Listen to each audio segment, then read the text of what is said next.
Good afternoon. It's me again, Ginny from SoulTribeInnerHealing.com. And with the upcoming new year of 2023 approaching, I would like to share a spread called the Celtic Compass, which is a part of Kyle Gray's Angels and Ancestors Oracle cards.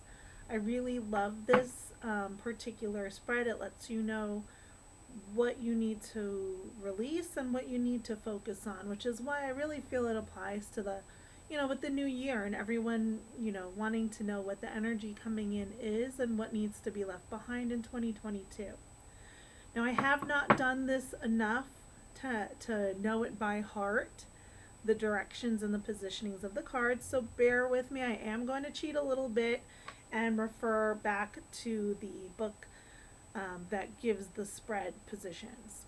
All right, so bear with me as we give it a little bit of a shuffle, and we ask for Spirit to provide us with the guidance and insight that will serve our highest good regarding the energies that we need to release and those that we need to focus on for the upcoming year that will align us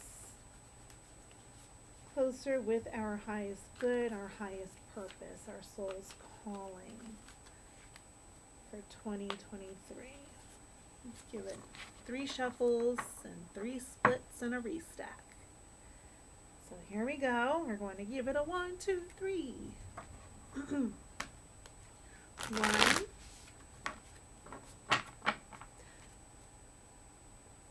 2,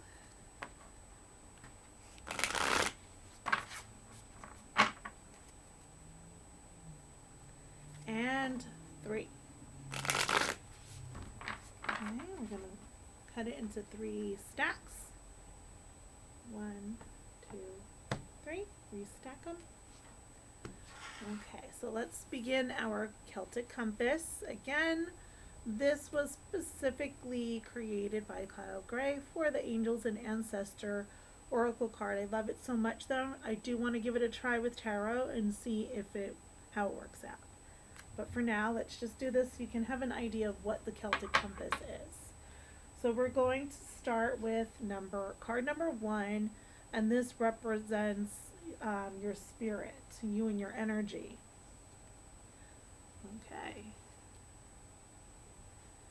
Okay, number 2 is the North, and this is what is grounding you and providing you with focus at this time. It's funny because every time I do a spread for myself, the same cards come out. Okay, number 3 is East, and this is air. And this is your current thoughts and perceptions. Okay, now we're doing number 4, which is South. This is fire. This is your rising desires and primal needs. Okay, number 5 is the West. So this is how you really feel emotionally. Okay, so now we go into number 6, which is the Northeast. This is what needs attention and action. Okay, now we have the Southwest, what you need to let go and let flow.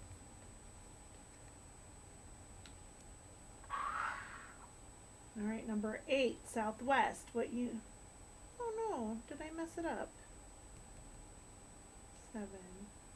Oh, I did mess up. Excuse me, I'm sorry.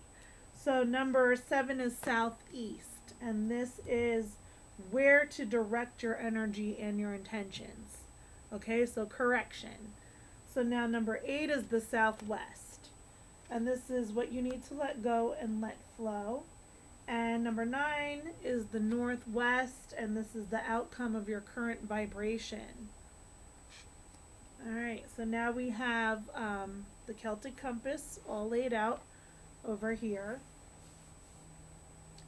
So beginning with the center card, which is you and your energy. This is Spirit.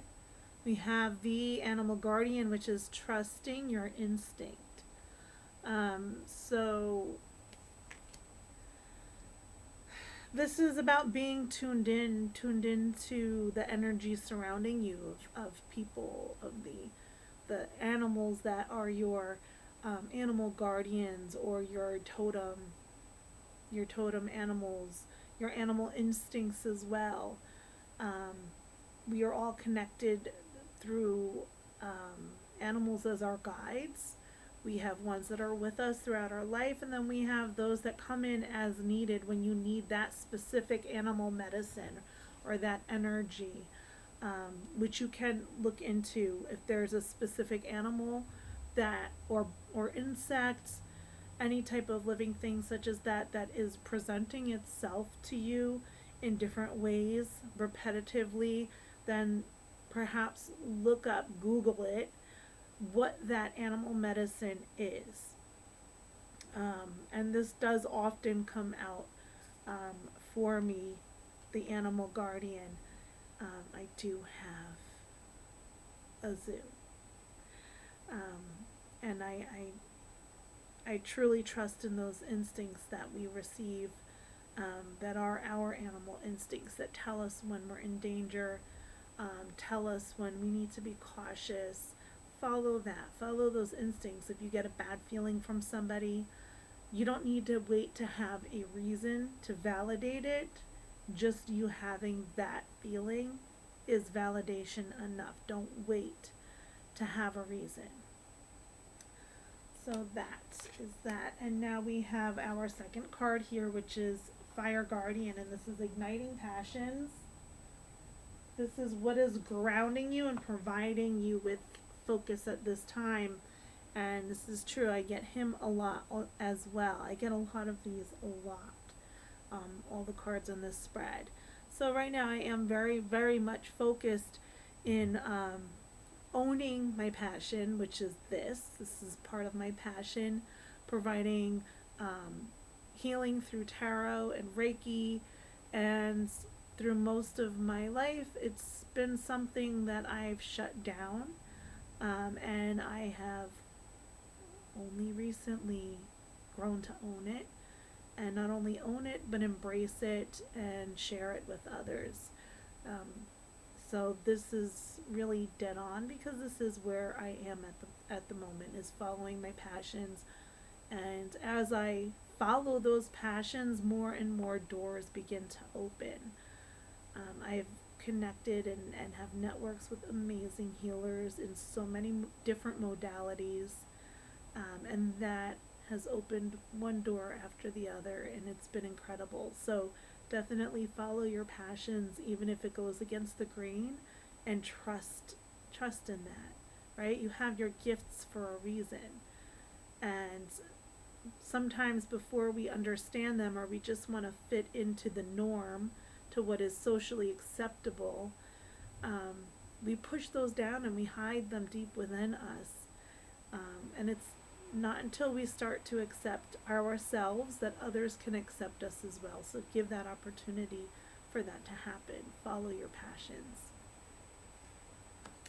Okay, so now we have number 3, your current thoughts and perceptions. This is East Air. Excuse me, I can't speak. This is the Earth Mother. Feel loved and comforted. And it's true. I have felt the support in following my passions, and in connecting with others that have similar stories or journeys through life, or even different ones that I can learn from and benefit from, as well as an existing network of people that once. The hardest part is putting it out there sometimes, especially if it's not the norm. Embracing yourself for rejection. And instead, I did receive an overwhelming amount of support and encouragement from my existing network of family and friends, as well as the new. So now we are over here. We have number 4. This is South, Fire. This is rising desires and primal needs. Stargazing, setting your sights higher, right?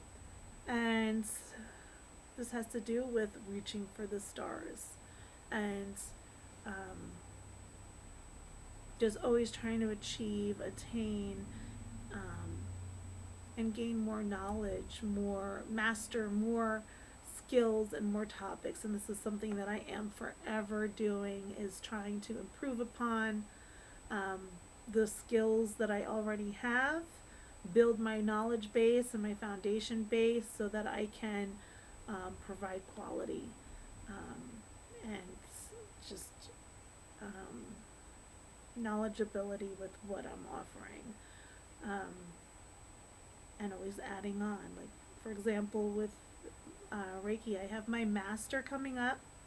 I've taken my time with each level, which I really, really do love and appreciate, because each level of energy is very different than the last. Um, but even with that, there's so many ways to build upon. Like, for example, on my bucket list is learning how to work with sound vibration, with tuning forks with Reiki. There's so many different ways that you can take your skills, master your skills, and then build upon that. So yes, ever expanding. So now we have number 5, West, is the water. How you really feel emotionally. Seer, seeing beyond the current situation. So, it's true. Sometimes I get very frustrated with the limitations. When I want to do so much, achieve so much, I have so many goals and things that I'd like to get done now or yesterday, and it's really difficult to just map out a plan step by step and just taking it one level at a time to work towards the bigger picture that you want to achieve. So I can very much relate to this because that is I am a dreamer where I'm always seeing beyond the current situation at what can be, what may be, and I'm always working towards that. But just sometimes you can't overlook the minor steps, the trivial steps that build the foundation, that you need to take the time with at a steady progression instead of just leaping ahead to what you want, the final outcome. All right, so next we have, okay, the Northeast. This is what needs attention and action. And Star Ancestor, follow the voice of your soul. And it is, like I said before, the more I follow my true calling, what I'm being pulled towards and called towards and pushed towards, as much as I've tried to resist it for so long, the more that I follow the call, the more support comes in, the more doors opened. And not only that, but between this card and this card, I feel like this has a lot to do with, I'm going to talk a little crazy talk, but I have been trying to learn more about my soul origins, which I have had a soul origin reading done that incorporates astrology and a whole lot of stuff, and it maps out where other than here on this earth you've originated from, you've incarnated from. So yeah, it's crazy talk. Totally own that. But yes, I've been connecting to that more and more. I finally found some of my soul origins, which was huge, because not knowing and being like, you just try to learn as much as you can and see which ones resonate and which ones fit the profile. So that's key. So next we have, this is Southeast, where to direct your energy and intentions. And this is trusting my talents in changing times.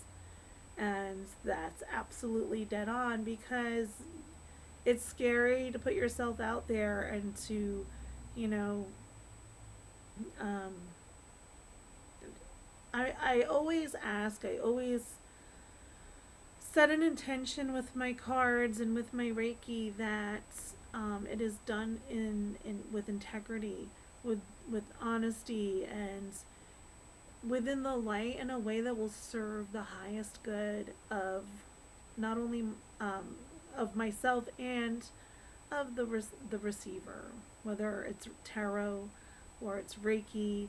I always want to be able to help serve, guide, heal the person receiving my services in a way that is in alignment with their highest good. So in, just trusting in that, and trusting that what you receive is exactly what they need to hear, and that your insights and your intuition um, is accurate. Sometimes it's scary, yeah, especially with mediumship. That's it, just trusting that you're receiving the messages accurately, correctly, and that they'll make sense, and that they can be applied in a way that serves the highest good of your receiver. So next, let's see, number 8, Southwest, what you need to let go and let flow. And I have the White Witch. I gotta let that light flow, and try not to dull your own shine. That's something that's been a struggle, is not, we're taught to be modest, to be humble, to be self-deprecating, to the point of being self-deprecating where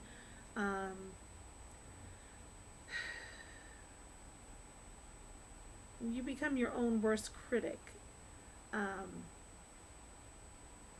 And you kind of you hold within, instead of, just freely and exuberantly sharing your light, the light that you have to offer. So I do need to let that flow and let go of the self-deprecating, the part of yourself that we're taught we're being humble, we're being modest, but no, we're not. Some people have no problem going around boasting about themselves, boasting about what they do, what they can do, and being arrogant. And I have the opposite problem. So yes, I get it. And the White Witch is something that also comes up a lot. A lot of times with this particular deck, they also represent your soul, who you've been in previous lives. So when you have ones that keep coming up, pay attention. Okay, so here we go. This is our final card, number 9, Northwest, and this is the outcome of your current vibration. And we have the Direction Guardian, and this is Choose Your Path. So all of this, as you see, is very cohesive. When you take a look at the Grand Compass, and you see that there is a theme here. I get it, Spirit. Thank you for that. So choosing our path, choosing our direction, owning the gifts that we've been given from Spirit in a way that is in the light, that helps others, that heals others. It's not just about making a profit. It's not just about getting attention or being on stage, with all the bright lights shining on top of you. It's not about that. It's about using the gifts that you've been divinely gifted in a way that is divine in and of itself. So yes, Spirit, I thank you, and I get it. So I hope that thank you for bearing with me, because like I said, I do apologize for having to check the book and the positioning, but this is such a wonderful and beautiful spread that I really did want to share it, even though I'm not fluent in it just yet. So thank you again, and with the upcoming 2023, I think it's a great time to either get yourself a reading through the Celtic Compass, or doing one for yourself, getting your own deck of cards and letting Spirit guide the way, setting the intention of receiving the information in a way that serves your highest good. So thank you. Happy New Year.